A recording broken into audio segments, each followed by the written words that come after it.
Hello friends, good morning. So आं दिनै बेखौनो डिसकास खालामनो नागिरदों जोंनि फेसआ बा जोंनि मोखांनि स्किनआ गोबां खोथा खोन्थायो थ' किसुमान जों प्रब्लेम्सफोरखौ इन्डिकेट खालामो जोंनि फेसआ थ' बेखौनो मा इन्डिकेसन होयो बेखौनो नायनोसै बे एक्जेक्टलि डायग्नोसिसखौथ' होआ खिन्थु एसेबाबो हमदांनो थाखाय जोंखौ हेल्प खालामो आरो तो फर्स्टआ जाबाय पेल बा डाल स्किन तो जायहा पेल डाल स्किन नुनो मोनो बिसिनाव एक्चुअली बांसिनानो पुअर ब्लाड सार्कुलेशननि थाखाय जायो ओमफ्राय एनिमिया जानो हागौ बे मानसिना ओमफ्राय निउट्रिशनल डेफिशिएन्सि आयरन आरो फलेट ओमफ्राय भिटामिन B12 डेफिशिएन्सि जानो हागौ आरो ओमफ्राय नेक्स्टआ जाबाय येलो स्किन जायहा लिभारनि प्रब्लेम दङ जन्डिसनि प्रब्लेम दङ गल ब्लाडार स्टोननि प्रब्लेम दङ बिसोरनाव येलो स्किन बा येलो आइस नुनो मोनो आरो गोमो गोमो जायो नेक्स्टआ जाबाय डार्क सार्कल्स जायहा डार्क सार्कल्स दङ बिसोरना माबि प्रपार स्लिप लाया जायहा ओमफ्राय मोजाङै दै लोङा हाइड्रेट खालामा गावनि बडिखौ गावनि देहाखौ बिसोरनाव नुनो मोनो एनिमिया पेशेन्टफोरनावबो नुनो मोनो लोगोसे जायहा किडनिनि प्रब्लेम दङ जायहा स्ट्रेस बांसिन दङ एलार्जिस दङ बिसोरनावबो बे डार्क सार्कल्सखौ नुनो मोनो नेक्स्टआ जाबाय फ्लाफि आइस खायसेना वाटार रिटेनसननि थाखाय मेगनफ्रा बुनाय बुनाय मोनो आइलिड्सफ्राबो बुयो तो बाहाय मा जायो वाटार रिटेनसननि थाखाय जायो बे किडनिनि प्रब्लेम जायहा दं बिसोरनाव नुनो मोनो ओमफ्राय लोगोसे जाय संख्रिखौ गोबां जायो बिसोरनावबो नुनो मोनो नेक्स्टआ जाबाय ड्राई एन्ड फ्लेकि स्किना ड्राई जायो तो बे मानि थाखाय जायो होनोबा बे मोजाङै दै लोङाबा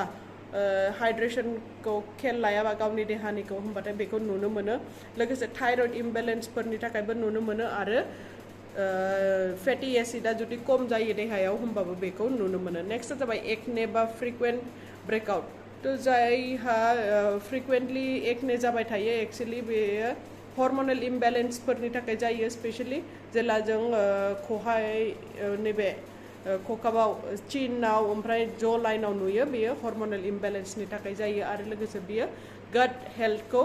इन्डिकेट खालामो आरो ओमफ्राय नेक्स्टआ जाबाय प्रिमेच्योर रिंकल्स बैसो जानायनि आवगायावनो रिंकल्स नुजायो फेसआव बेयो मानि थाखाय जायो होनोबा एक्सेसिभ एक्सप'जारनि थाखाय जायो सानाव जाय बिराद एक्सेसिभलि एक्सप'ज जायो बिसोरनाव नुनो मोनो लोगोसे पुअर कलेजन थायो बिसोरनाव नंखायनोबो ओमफ्राय नंखायनो नुजाथियो आरो बिसोरनि निउट्रिसना एसे पुअर नंखायनोबो नुयो नेक्स्टआ जाबाय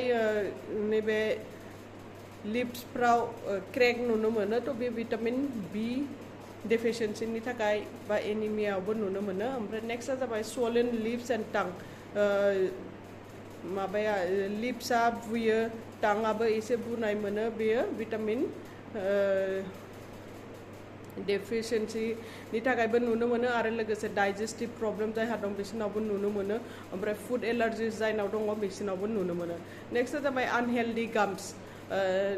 गाम्सफ्रा हेल्दि नङा नैबे हाथाइ मोदोमफ्रा हेल्दि नङा बियो भिटामिन C जों करेलेट खालामजायो जायहा भिटामिन C नि डेफिशिएन्सि दङ बिसोराव बेखौ नुनो मोनो आरो लोगोसे बिसोरनि इमिउनिटिया खम ओमफ्राय बिसोरनि डाइजेस्टिभ इम्बेलेन्स दङ बिसोरनाव ओमफ्राय नेक्स्टआ जाबाय जायनि स्किना ग्ल' हाइड्रेटेड जायो बा प्रपार निउट्रिसन लायो बिसोरनि स्किना जेब्लाबो ग्ल'यिं जायो सिंनिफ्रायनो ग्ल' फैयो जायहा बेलेन्स डाइट लाबाय थायो ओमफ्राय मोजाङै उन्दुयो खिन्थु जायहा निउट्रिसननि फारसे बारा इम्परटेन्स होआ दैफोरखौ मोजाङै लोङा होनबाथाय बिसोरनाव सेगिं डालनेस बेफोरखौ नुनो मोनो स्किनाव थ' बेफोरनो स्किन हेल्थआ जोंनो गोबां खोथा खोन्थायो बे एक्जेक्ट डायग्नोसिसखौ खोन्थाया थेवबो एसेबाबो जोंनि इनार हेल्थआ माबायदि जोंखौ रिफ्लेक्ट खालामहोयो जोंखौ मोनथिहोयो आरो थ' दिनैनि थाखाय बेनो थेंक इउ